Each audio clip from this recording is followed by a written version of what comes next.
Hello， 大家好，很高兴今天又换了个身份和大家见面，我叫冰冰，是这个故事的女主人公。今天我要给大家讲一个日军在伪军里找共军的谍战故事。故事发生在1942年的汪精卫伪政府时期，伪军当时勾结日本，对共进行剿灭。期间，伪军高层官员因为信息泄露，被地下共军老枪一党暗杀。这件事引起了日军的高度重视，于是日军派遣了大名鼎鼎的日军特务机关长小明同学前来抓出内奸，也就是抓出老枪的手下老鬼。经过筛选，我们有5名同学幸运地成为了嫌疑犯。首先是伪军搞电报破译的我，然后是伪军收发电报的小迅同学，还有伪军司令侍从官小鹏同学，加上伪军军机处处长小胖同学，最后是伪军剿匪大队长同学。我们5个也算是伪军里有头有脸的人物了，但是这次事关重大。小明同学放出狠话，老鬼不被抓到，我们5个都不可能离开这里。小明机关长对我们进行了逐个的审讯，这个过程中，小迅举报了大队长越职看电报的行为，于是2个人从一开始就走到了对立面。接着我又因为男友被查出是共军的原因，被小明机关长施以量刑。所谓量刑，就是以检查身体为缘由，在细致观摩你的躯体下践踏你的自尊，摧毁你的意识。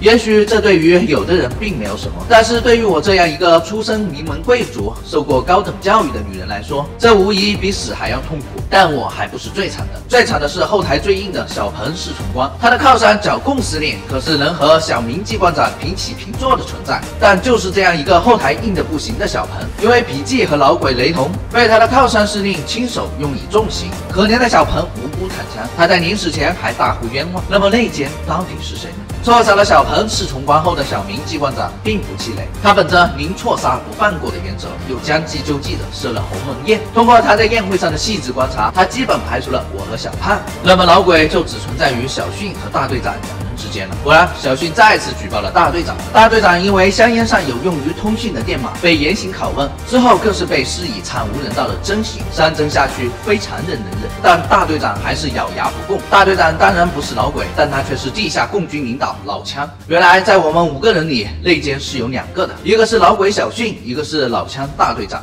同为同志而同时被抓，为了避嫌，就要马上站到对立面，这样才能确保一个人送出情报。于是老枪大队长舍帅保车，让老鬼举报了自己。但是故事到了这里却并没有结束，因为故事里出现了一个意外，那就是我。一方面自己深爱的男友就是共军，一方面自己又在此受辱，加上我对小迅姐妹情深，于是我正式弃暗投明，加入了革命的队伍。而我的第一个任务就是将情报带出去。小迅终于是把艰巨的送情报任务交给了我，而他也为了救下老枪，主动承认自己是老鬼后被神刑，其残忍程度，我相信是个女人都不忍直视。小迅最终还是奉献了自己的生命。多年以后，老枪暗杀了被贬回日本的小明机关长，我也在当年的衣服上找到了小迅用电码写成了遗书。我亲爱的人，我对你们如此无情，只因民族已到了存亡之际，我辈只能奋不顾身，挽救于万一。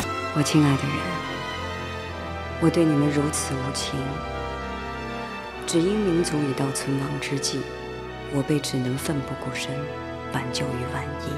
故事到这里也就结束了。回想如今生活在当代的我们，莫不是曾经革命先辈们用鲜血换来的安稳？那时候国家和民族危在旦夕，多少先烈奋不顾身，才有了如今强大的中国。勿忘国耻，落后就会挨打。或许大家现在已经没有曾经的热血，但是请一定要记住，我们是中国人。那么今天的故事就到这里了，下次我换个身份再和大家见面。